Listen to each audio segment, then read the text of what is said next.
வள்ளலார் முதல் வள்ளல் Charles Martin வரை புதுச்சேரி காமராஜர் நகர் சட்டமன்ற தொகுதி எம்எல்ஏ ஜான்குமார் அலுவலகத்தில் தினமும் மதியம் சுமார் 250 பேருக்கு மதிய விருந்து வழங்கப்படுகிறது. சமூக சேவகரும் மார்டின் குழுமத்தின் நிர்வாக இயக்குநருமான ஜோஸ் சார்லஸ் மார்டின் அவர்கள் இந்த திட்டத்திற்கான முழு செலவையும் ஏற்றுக்கொண்டுள்ளார். இந்த அன்னதான திட்டத்தை ஜோஸ் சார்லஸ் மார்டின் அம்மா லீமா ரோஸ் அவர்கள் தொடங்கி வைத்தார்கள்.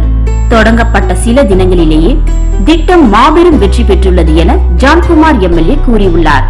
200 ஆண்டுகளுக்கு முன் பிறந்த வள்ளல் ராமலிங்கம் சுவாமி அடிகளார் வடலூரில் ஏற்றி வைத்த அணையா விளக்கு இன்றும் எரிந்து பசியால் எரியும் வயிறுகளை குளிர்வித்து வருகிறது. அதே போல புதுச்சேரியில் உணவு வழங்குவதில் தயால குணமுடன் செயல்படும் சமூக சேவகர் ஜோஸ் சார்லஸ் மார்டின் அவர்களுடைய வள்ளலார் குணம் அனைவரையும் ஈர்த்துள்ளது. ஜான்குமார் எம்எல்ஏ தினமும் உணவு கூடம் வந்து சமைக்கும் பணிகளில் உதவி புரிந்து பரிமாறுதல் வரை உடனிருந்து அனைவரையும் மேற்பார்வையிட்டு வருகிறார். காப்பிய நாயகி கண்டெடுத்த அமுத சுரபியை போல சமூக சேவகர் பசிப்பினியாற்றி வருகிறார். காமராஜர் மனதில் உதித்த மதிய உணவு திட்டம் போல ஜோஸ் சார்லஸ் பணியாற்றி வருகிறார். வாடிய பயிரை கண்டபோதெல்லாம் வாடும் வள்ளலார் முகமாக ஜோஸ் சார்லஸ் காமராஜர் நகர் தொகுதிக்கு கிடைத்திருக்கிறார். அவரால் எங்கள் வயிறு குளிர்கிறது.